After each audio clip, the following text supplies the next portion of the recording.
കൂട്ടരെ, നിങ്ങൾ അറിഞ്ഞോ? കേരളത്തിൽ ബീഫ് ഒരു പാവപ്പെട്ട പെണ്ണിന് കൊടുത്തിട്ട് അതും നിർബന്ധിച്ച് ആ പെണ്ണ് വേണ്ട വേണ്ട എന്ന് പറഞ്ഞ് കുറേ കരഞ്ഞ് നിലവിളിച്ചു. കുറേ കഷ്ടപ്പാടുകളൊക്കെ സഹിച്ച് ഒരു രക്ഷയുണ്ടായില്ല. കുറേ മുസ്ലിം പെണ്ണുങ്ങൾ ചേർന്നിട്ടെ എന്ത് ക്രൂരതയാണെന്ന് നോക്കണം.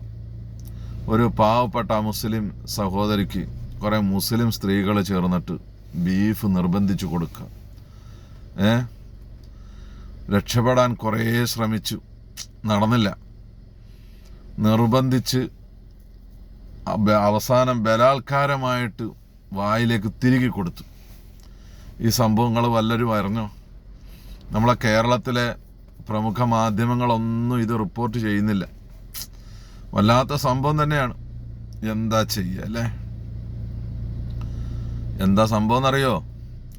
കേരള സ്റ്റോറി 2 ദാ വരാൻ പോകുന്നു. അതിൻ്റെ ട്രെയിലർ പുറത്തിറങ്ങി. എന്താണ് അതിൽ അമുസ്ലിമായി അഭിനയിക്കുന്ന ആ നടിക്ക് മുസ്ലിമീങ്ങളായി അഭിനയിക്കുന്ന കുറേ സഹ നടിമാർ നിർബന്ധിച്ച് ബീഫ് കൊടുക്കുന്നു. ഇതാണത്രേ കേരളത്തിൽ നടക്കുന്നത്. ഇത്തരത്തിലുള്ള വാർത്തകളൊക്കെ പ്രചരിപ്പിക്കുകയാണ്. അതിനെ ആരെങ്കിലുമൊക്കെ എതിർത്താൽ അവർ കുറ്റക്കാരാണ്. എന്നിട്ട് നമ്മുടെ BJPയുടെ സംസ്ഥാന അധ്യക്ഷൻ രാജീവ് ചന്ദ്രശേഖർജി അദ്ദേഹം മാധ്യമങ്ങളുടെ ചോദ്യങ്ങൾക്ക് മറുപടിയായി പറഞ്ഞത് അതൊക്കെ അവരുടെ ആവിഷ്കാര സ്വാതന്ത്ര്യമാണ്. ഇതാരാ പറഞ്ഞത്? ഒരു സിനിമയിൽ ഒരു നായിക അഭിനയിച്ചപ്പോൾ അതിൽ അവരുടെ അടിവസ്ത്രത്തിൻ്റെ കളറ് കാവി കളറാണ്, അത് ഹൈന്ദവ സമൂഹത്തിനെ മുഴുവനും അപമാനിക്കുന്നതാണ് എന്ന് നാടായ നാട് മുഴുവൻ പ്രചരണം നടത്തി ജനങ്ങളെ തമ്മിലടിപ്പിക്കാൻ വേണ്ടിയിട്ട് ശ്രമിച്ച ഒരു കൂട്ടരാണ് പറയുന്നത്. അതൊക്കെ സംവിധായകൻ്റെ ആവിഷ്കാര സ്വാതന്ത്ര്യമല്ലേ?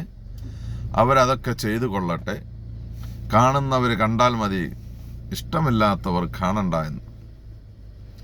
ഇപ്പോൾ മാത്രം ഈ പൊങ്ങി വരുന്ന ഈ ആവിഷ്കാര സ്വാതന്ത്ര്യം ആ സമയത്ത് എന്തുകൊണ്ടാണ് ഇല്ലാതിരുന്നത്? നമുക്കിപ്പോൾ സിനിമയിൽ ഇപ്പോൾ എങ്ങനെയാണെങ്കിലും അത് നമുക്കൊരു പ്രശ്നമുള്ള കാര്യമല്ല. ഇവിടെ സിനിമക്കാർ പല രൂപത്തിലും ഇവിടെ സിനിമകൾ എടുക്കാറുണ്ട്. ചില സിനിമകളൊക്കെ വരുന്ന സമയത്ത് ഇതിൻ്റെ ആളുകൾ തന്നെ വലിയ പ്രശ്നങ്ങൾ ഉണ്ടാക്കാറുണ്ട്. എന്തിനാണ് അത്തരം പ്രശ്നങ്ങൾ ഉണ്ടാക്കുന്നത്? ഈ നാട്ടിൽ വർഗീയത പരത്തുന്നത് ആരാണ്? ഇത്തരത്തിലുള്ള സിനിമകളൊന്നും സെൻസർ ബോർഡ് കാണുന്നില്ലേ? ബീഫ് എന്ന പേര് ഈ അടുത്ത ഏതോ ഒരു സിനിമയിൽ ഒരു ന്യൂസിൽ കണ്ടു. ബീഫ് എന്ന പേര് ഒരു സിനിമയിൽ പ്രതിപാദിച്ചു, അതിന് സെൻസർ ബോർഡ് അത് നീക്കം ചെയ്യണമെന്ന് പറഞ്ഞിട്ടുണ്ട് എന്ന് പറഞ്ഞിട്ട്. ഇത്തരത്തിലുള്ള ജനങ്ങളെ തമ്മിലടിപ്പിക്കാൻ, ജനങ്ങളെ അവരുടെ ഇടയിലുള്ള സൗഹാർദ്ദവും സ്നേഹവും സമാധാനവും ഒക്കെ തകർക്കുന്ന രൂപത്തിൽ ഇത്തരത്തിലുള്ള സിനിമകളൊക്കെ വരുമ്പോൾ അതൊന്നും നമ്മുടെ സെൻസർ ബോർഡ് കാണാറില്ലേ? കേരളത്തിൽ അല്ലെങ്കിൽ ആരെയാണ് ബീഫ് നിർബന്ധിച്ച് തീറ്റിച്ചത്? അതും ഇത്രയും ബലാത്കാരമായിട്ട് ക്രൂരമായിട്ടൊക്കെ ബീഫ് തീറ്റിച്ചത് ആരാണ്? എന്തിനാണ് ഇത്തരത്തിലുള്ള സിനിമകളൊക്കെ ഈ നാട്ടിലേക്ക് കെട്ടഴിച്ചു വിടുന്നത് എന്നാണ് നമുക്കറിയാത്തത്. നാട്ടിലെങ്ങനെയും വർഗീയ കലാപങ്ങൾ ഉണ്ടാക്കിയെടുക്കണമെന്നുള്ള ഗൂഢമായ ലക്ഷ്യത്തോടു കൂടി തന്നെയാണ് ഇത്തരത്തിലുള്ള കാര്യങ്ങളൊക്കെ ചെയ്തുകൊണ്ടിരിക്കുന്നത്. അല്ലെങ്കിൽ നമുക്കറിയാം, ആദ്യം കേരള സ്റ്റോറി എന്ന് പറഞ്ഞിട്ടൊരു സിനിമ ഇറക്കി. ഇവിടുത്തെ നീതിന്യായ നിയമ വ്യവസ്ഥിതി മുഴുവൻ അതിനെ എതിർക്കുകയും അങ്ങനെ ഒരു സംഭവം തന്നെ ഇല്ല എന്ന് പറയുകയും ചെയ്ത ഒരു സാധനത്തിനെ ലവ് ജിഹാദ് കേരളത്തിൽ നടമാടുന്നുണ്ട്, 10,000-കണക്കിന് ആളുകളാണ് ലവ് ജിഹാദിലൂടെ സിറിയയിലേക്ക് പോകുന്നത് എന്ന് പറഞ്ഞിട്ട് ഈ നാട്ടിലൊരു വലിയ കോളിളക്കമുണ്ടാക്കാനും വർഗീയത ഉണ്ടാക്കാനുമുള്ള ഒരു ശ്രമം നടത്തി. ഇവിടെ ബാബരി മസ്ജിദ് പൊളിച്ചു. ഏതെങ്കിലും ഒരു ക്ഷേത്രത്തിൻ്റെ ഒരു കല്ലിളക്കാൻ ഏതെങ്കിലും ഒരു മുസ്ലിം തയ്യാറായിട്ടുണ്ടോ? ഇല്ല. അതിൻ്റെ ആവശ്യമില്ല. അങ്ങനെ ചെയ്യുന്നത് എന്തിനു വേണ്ടിയിട്ടാണ്? ഈ നാട്ടിൽ എന്തിനാ കുഴപ്പങ്ങൾ ഉണ്ടാക്കുന്നത്? അപ്പം ഇല്ലാത്തത് പ്രചരിപ്പിക്കുക, ഗീബൽസിയൻ തത്വം നാട്ടിൽ കൊണ്ടുവന്ന് ജനങ്ങളുടെ മനസ്സിലേക്ക് ഇല്ലാത്ത കുറേ ആശയങ്ങളെ കുത്തിത്തിരുകി കൊടുക്കുന്ന ഇത്തരത്തിലുള്ള ഗൂഢമായ നീക്കങ്ങളൊക്കെ അത് ഈ രാഷ്ട്രീയ താല്പര്യങ്ങളൊക്കെ ഒഴിവാക്കണം.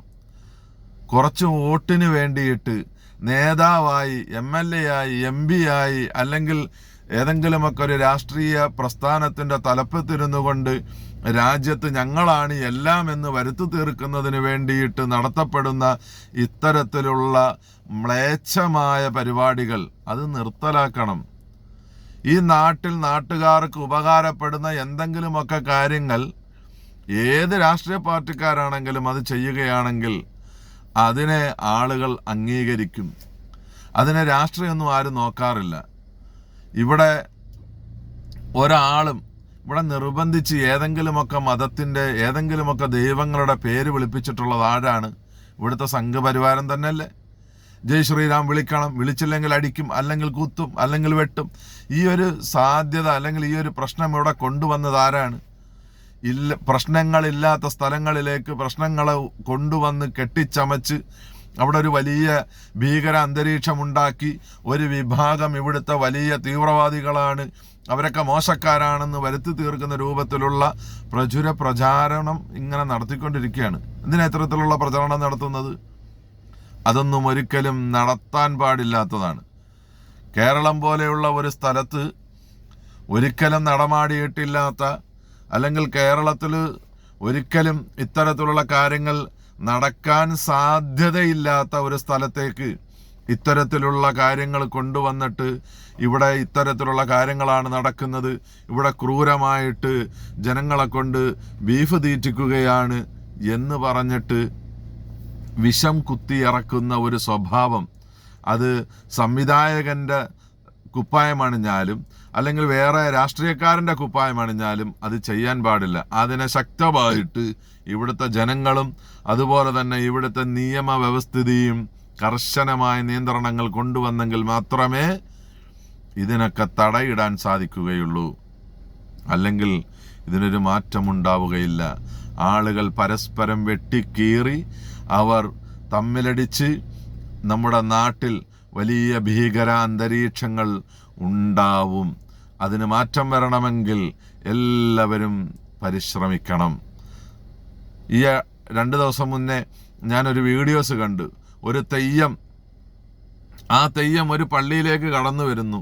കാലങ്ങളായി അവിടെ നടന്നു വരുന്ന കാര്യങ്ങളാണെന്ന് പറഞ്ഞിട്ട് ഇപ്പം ഇത്തരത്തിലുള്ള സൗഹാർദ്ദപരമായ ചില കാര്യങ്ങളൊക്കെ നടമാടുന്നുണ്ട് നമ്മുടെ നാട്ടിൽ. അതിനെ ഇല്ലായ്മ ചെയ്യാനാണ് ചില ആളുകൾ ശ്രമിക്കുന്നത്. അതാണ് നമ്മൾ തിരിച്ചറിയേണ്ടത്. നമ്മൾ തിരിച്ചറിഞ്ഞ് ബുദ്ധിപൂർവം നമ്മൾ ചിന്തിച്ച് മനസ്സിലാക്കി നമ്മുടെ കാര്യങ്ങളൊക്കെ മുന്നോട്ട് നല്ല രൂപത്തിൽ നടത്താൻ വേണ്ടിയിട്ടുള്ള ഒരു ശ്രമമാണ് നമ്മൾ ഓരോരുത്തരും നടത്തേണ്ടത്. അല്ലാതെ ഇത്തരത്തിലുള്ള ആളുകളുടെ ചതിവലകളിൽ ചെന്ന് വീണുപോകരുത് എന്ന് ഓർമ്മപ്പെടുത്തുകയാണ്.